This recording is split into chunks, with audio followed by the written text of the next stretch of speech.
So, Dr. Sheema Khan, your purpose and motive of coming to India. Yeah. Right. So I came to India upon the invitation of the consul, the High Commission in Delhi, and also here in Chandigarh, the consul general, and in Mumbai, to come and speak about media, being a Muslim woman in Canada, our wonderful multiculturalism and inclusion policy in Canada, which has allowed people like me to thrive. So that's why I'm here.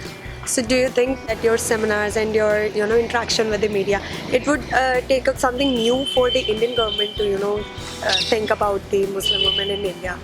Well, the Muslim women in India are doing a fine job by themselves. They don't need my. I mean, I met yesterday with the BMMA in Mumbai, the women's group, Muslim women's group, who launched the challenge to the triple talaq custom, successfully so, and they're doing amazing work in empowering Muslim women and in bringing more gender equality to the Muslim community. So I'm learning from them.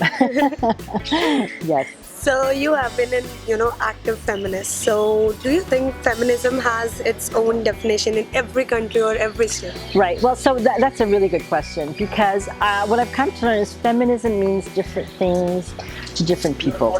And for me, feminism means the right for a woman to follow her choice. But in other places, it may mean, in some countries, it's, yes, you have a choice, but the choice should be within, social grounds. Within the social right customs and whatever, and we will not accept what we call regressive choices. So you have these, we have this debate in Quebec right now, the province of Quebec, about a woman wearing a niqab. The Quebec government wants to provide some limits as to when and where, and women are saying, look, it's our choice, no one's forcing us, but there's this tension between an individual choice and social customs or norms. So that's going on. So when you decided that I want to stand up to these injustices that are happening, so did you face any kind of retaliation or something? Of course. Whenever you stand up against injustice, I mean, you have this wonderful example in India of Mahatma Gandhi. Whenever you stand up against injustice, those who are committing the injustice will try to oppose you, because you are challenging their power over, and like I said, people don't willingly give up control, and so you will face it. But I think if you know that you'll face it, number one, but two, that you believe in your cause, that it's the right cause, it's the right thing to do, and then you will find people who will join you and help you. And the other thing is, if you give up, then they win, and that's what also keeps me going. I can't let them win. So you obviously were great hockey player. I wasn't a great hockey player. Yeah, but you like to play hockey. Yes. So why not pursue a career in that? Well, when I was playing hockey, there was no career in women's hockey. There was no organized girls hockey. We used to just play when we could. My daughter, who's 14, she's in competitive soccer, and she wants to play for the Canadian Women's Olympic team. So as long as she wants to do that, we'll support her. So the opportunities are more now than when I was 14. So looking to the future, sure, why not? So how do you motivate your daughters and your son? Well, first of all, we treat them equally. Yeah. Second, we want them to be the best they can. My parents never put pressure on us to succeed in school. They never said, oh, you have to get an A or you have to they instilled in us the love of learning, and that's what we try to do with our kids. Just, find something you love and pursue it.